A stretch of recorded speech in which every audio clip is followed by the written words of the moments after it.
ഹൈന്ദവ വിശ്വാസപ്രകാരം വരാഹരൂപം പൂണ്ട ആദിപരാശക്തിയാണ് വരാഹി ദേവി.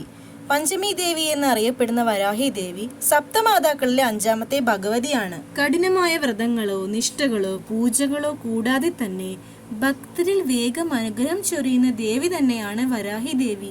വിശ്വാസമാണ് പ്രധാനം. വിഷ്ണു അവതാരങ്ങളിൽ ഒരു അവതാരമാണ് വരാഹ ഭഗവാൻ.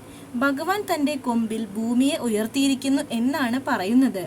വരാഹ ഭഗവാന്റെ പത്നിയാണ് വരാഹി ദേവി. ശക്തിദേവിയുടെ ശക്തമായ ഭാവങ്ങളായ സപ്തമാതൃകകളിൽ ദിവ്യമാതാക്കളിൽ ഒരാളാണ് വരാഹി ദേവി.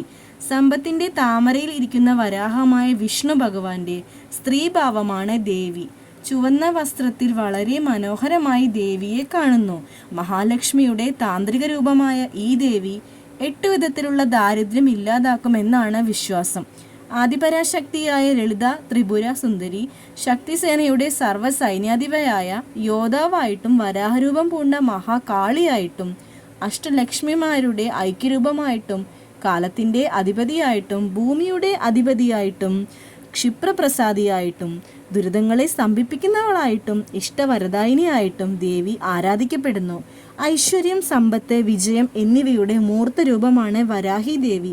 പ്രധാനമായും ശാക്തേയ ആരാധനാ മൂർത്തിയാണെങ്കിലും ശൈവ വൈഷ്ണവ രീതിയിലും ബുദ്ധമതത്തിൽ വജ്രവരാഹി എന്ന പേരിലും ഭഗവതിയെ ആരാധിക്കപ്പെടുന്നു. ദേവി പഞ്ചമി, പഞ്ചുരുളി, ദണ്ഡമാത, വാർത്താളി, താന്ത്രിക ലക്ഷ്മി, അഷ്ടലക്ഷ്മി സ്വരൂപിണി, സമയേശ്വരി, രാത്രി ദേവി തുടങ്ങിയ വിവിധ നാമങ്ങളിൽ അറിയപ്പെടുന്നു. ശാക്തേയ വിശ്വാസപ്രകാരം വരാഹരൂപം പൂണ്ട കാളി വാർത്താളി എന്നറിയപ്പെടുന്നു. തെറ്റു ചെയ്യുന്നവരെ ശിക്ഷിക്കുന്നവൾ എന്നർത്ഥത്തിൽ ദണ്ഡമാത എന്നറിയപ്പെടുന്നു.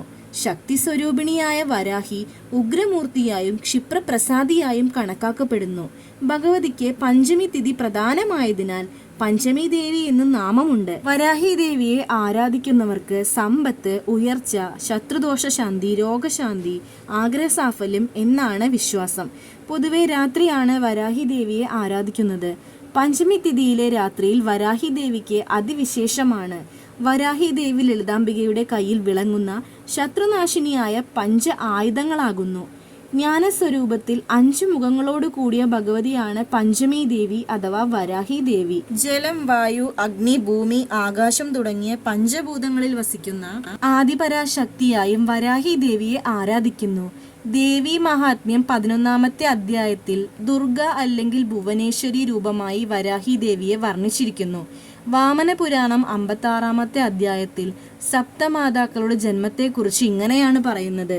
ശുംഭനിശുംഭന്മാരുടെ ആജ്ഞപ്രകാരം യുദ്ധത്തിനിറങ്ങിയ അസുരന്മാർ തോറ്റപ്പോൾ രക്തബീജൻ എന്ന അസുരൻ തൻ്റെ അക്ഷരമുനി പടയുമായെത്തി. ഇത് കണ്ട ചണ്ഡികാ പരമേശ്വരി ഒരു ശംഖനാദം പുറപ്പെടുവിപ്പിച്ചു. ഭഗവതിയുടെ തിരുവായുധത്തിൽ നിന്ന് ബ്രാഹ്മിയും തൃക്കണ്ണിൽ നിന്ന് മഹേശ്വരിയും അരക്കെട്ടിൽ നിന്ന് കൗമാരിയും കൈകളിൽ നിന്ന് വൈഷ്ണവിയും പൃഷ്ഠഭാഗത്തു നിന്ന് വരാഹിയും ഹൃദയത്തിൽ നിന്ന് നരസിംഹിയും പാദത്തിൽ നിന്ന് ചാമുണ്ടിയും ഉത്ഭവിച്ചു. ദുർഗാ ഭഗവതിയുടെ രൂപഭേദങ്ങളായിട്ടാണ് സപ്തമാതാക്കളെ സങ്കല്പിക്കുന്നത്. ഭഗവതി തൻ്റെ ജട നിലത്തടിച്ചപ്പോൾ സപ്തമാതാക്കൾ ഉണ്ടായി എന്നൊരു കഥയുണ്ട്. ദാരികാ നിഗ്രഹത്തിനായി അവതരിച്ച ഭദ്രകാളിയുടെ സൈന്യത്തിലും വരാഹി ഉൾപ്പെടുന്നതായി കാണാം. മാർക്കണ്ഡേയ പുരാണത്തിലെ ഭദ്രോൽപത്തി പ്രഹരണത്തിൽ ദാരികാവധം കഥ പ്രസിദ്ധമാണ്. ദാരികാവധത്തിനു വേണ്ടി ദേവന്മാരുടെ ശരീരത്തിൽ നിന്നും ആദ്യം 6 ശക്തികളുണ്ടായി. ബ്രാഹ്മി, വൈഷ്ണവി, മഹേശ്വരി, കൗമാരി, വരാഹി, ഇന്ദ്രാണി എന്നിവരായിരുന്നു 6 മാതാക്കൾ.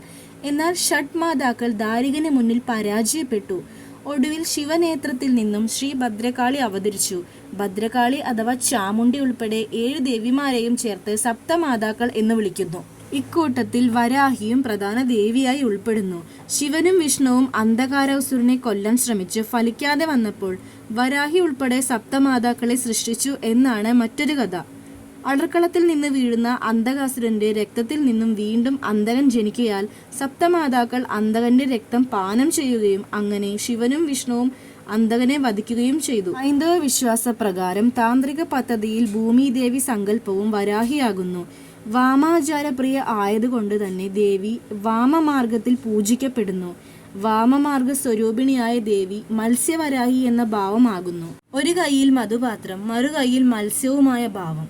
രഹസ്യാത്മകതയുള്ള ഉപാസനയാണ് ദേവി. അനാഹത ചക്രസ്ഥിതയാകുന്നു. അതുകൊണ്ട് രാത്രിയിൽ മാത്രമേ ഉപാസന ചെയ്യാവൂ എന്നാണ് വിശ്വാസം. വിവിധ തന്ത്രങ്ങളിൽ വിവിധ ഭാവങ്ങൾ പറയുന്നു. കിരാതവരാഹി, വശ്യവരാഹി, ലഘുവരാഹി, നകുലവരാഹി, അശ്വാരൂഢവരാഹി, മത്സ്യവരാഹി, മഹിഷവരാഹി, പക്ഷിവരാഹി, സിംഹാരൂഢവരാഹി തുടങ്ങി നിരവധി ഭാവങ്ങളുണ്ട് വരാഹി ദേവിക്ക്. വളരെ ചുരുക്കം ക്ഷേത്രങ്ങളിൽ മാത്രമേ വരാഹി ദേവിക്ക് പ്രതിഷ്ഠയുള്ളൂ. തിരുവനന്തപുരം പേട്ട കല്ലുമൂട് ശ്രീ പഞ്ചമി ദേവി ക്ഷേത്രം, തൃശൂർ അന്തിക്കാട് വള്ളൂർ ആലുംതാഴം ശ്രീ വരാഹി ക്ഷേത്രം, കണ്ണൂർ പട്ടുവം ശ്രീ വടക്കേക്കാവ് വരാഹി ക്ഷേത്രം, വെളുത്താട് വടക്കൻ രൂപ ഭഗവതി ക്ഷേത്രം, കൊടമംഗലം ക്ഷേത്രം, സപ്തമാതാക്കളുടെ പ്രതിഷ്ഠയുള്ള മറ്റ് ക്ഷേത്രങ്ങൾ തുടങ്ങിയവയൊക്കെയാണ് പഞ്ചമി ദേവി അഥവാ വരാഹി ദേവിയുടെ പ്രതിഷ്ഠയുള്ള കേരളത്തിലെ മറ്റു ക്ഷേത്രങ്ങൾ. ഈ ഒരു അറിവ് നിങ്ങൾക്ക് ഏവർക്കും ഉപകാരപ്രദമായെന്ന് വിശ്വസിക്കുന്നു. എൻ്റെ ചാനൽ ആദ്യമായിട്ട് കാണുന്നവരാണെങ്കിലും സബ്സ്ക്രൈബ് ചെയ്തേക്കണേ. അതോടൊപ്പം ആ ബെല്ലൈക്കൺ കൂടെ എനേബിൾ ചെയ്യുകയാണെങ്കിൽ ഞാനിടുന്ന എല്ലാ വീഡിയോസിൻ്റെയും നോട്ടിഫിക്കേഷൻ നിങ്ങൾക്ക് വളരെ പെട്ടെന്ന് തന്നെ കിട്ടുന്നതാണ്. Thanks for watching.